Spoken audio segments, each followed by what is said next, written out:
Let's take a look at the actual physical book itself. I don't have the best footage of this stuff, so you're gonna have to bear with me on this one.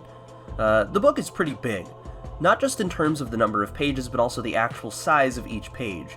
Page quality is pretty great as well. Everything looks super clean. The pages are nice and thick, so you can't see through to the other side of the page unless you really try to, if that makes sense. There was one weird thing I saw in Volume 3 though. For some reason at the bottom of this page there's a large ink blot. I own a digital copy of the manga as well, and it didn't have this mark, which leads me to believe that this was some weird misprinting issue. This is the first and only time I've ever seen something like this, and the only thing that was obscured was this chick's leg, which I'll survive without seeing. Still, I felt like it was important to mention for the kind of people that really care about that sort of thing. Oh, and I obviously hope this sort of thing doesn't happen again. I don't want to see any cute booby pics get obscured. Oh, hey! I spoke to a friend of mine who also owns a copy, and his copy doesn't have this issue, so I'm hoping that this isn't a widespread issue and I was the only one affected. This was the only issue I had as well. Everything else about my copy was fine. One thing I do have to criticize, however, is the choice of art on the cover. Now, Volume 1 is perfect. This drawing of Lum is very consistent with how she's drawn in these chapters. Volume 2 is a little odd.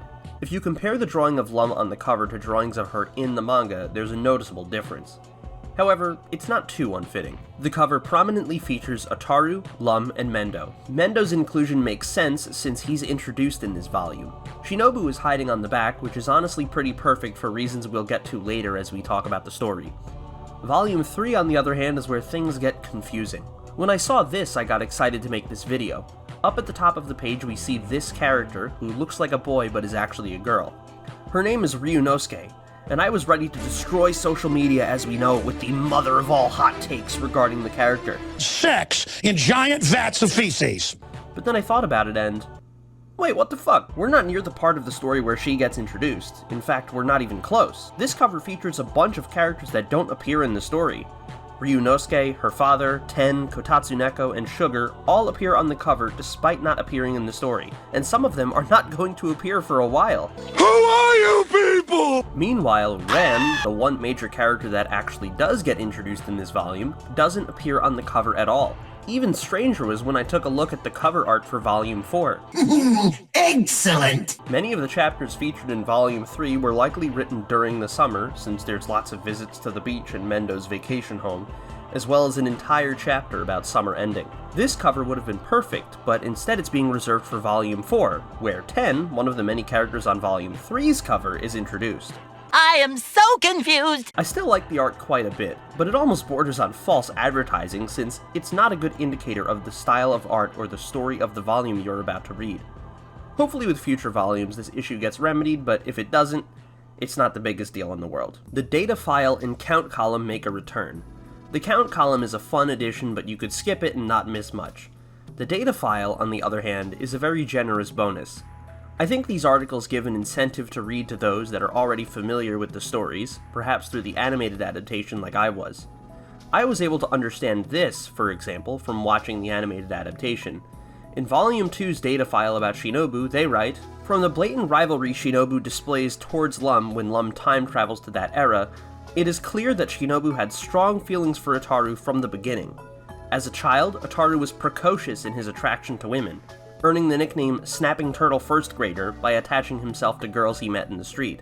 This is exactly what happens in the animated adaptation. I actually showed footage of this episode back in my 5 Urusei Yatsura episodes you should watch video. It's a great addition to the book in my opinion, which gives me another reason to go back and read it more than once. Volume 2 talks about Shinobu and Cherry. Well, who's that handsome devil? While Volume 3 talks about Ran and Hanawa Sensei. I love the level of detail some of these analyses go into. In my opinion, it makes some of these an absolute must-read for hardcore fans. All this being said, I do think the quality of the analyses themselves are inconsistent. At their best, they give me new insight into a character, like Volume 3's data file on Ran. Ran likes to fill her surroundings with cute decorations. One example of this is Ran's UFO, which is also her home. In contrast to the mechanical dials and instruments of a spaceship, the interior has been completely redone to suit a girl with a penchant for fanciness. Her marionette welcome board and soft, lush shag carpeting bring the space together with a feeling of softness. They call attention to a visual detail that I wasn't really consciously aware of. The design of Rand's UFO was just one of those things my brain absorbed without me really consciously thinking about it, but looking at it now, I think it's really cool to see how Rand's personality is reflected in the design of her UFO. It was something that Rumiko actually thought through, an extra detail to flesh out the character and world just a little bit more. Now, at their worst, they're not awful, but they're definitely confusing and don't have too many interesting things to say.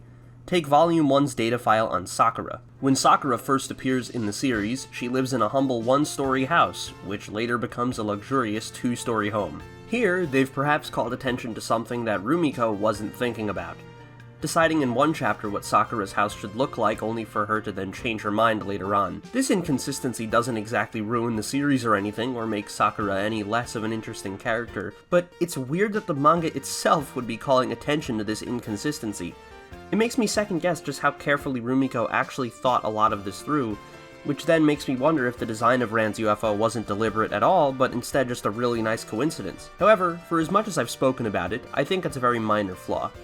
It's one line out of the whole thing. I think the worst sin the data file commits is sometimes not being very interesting or insightful.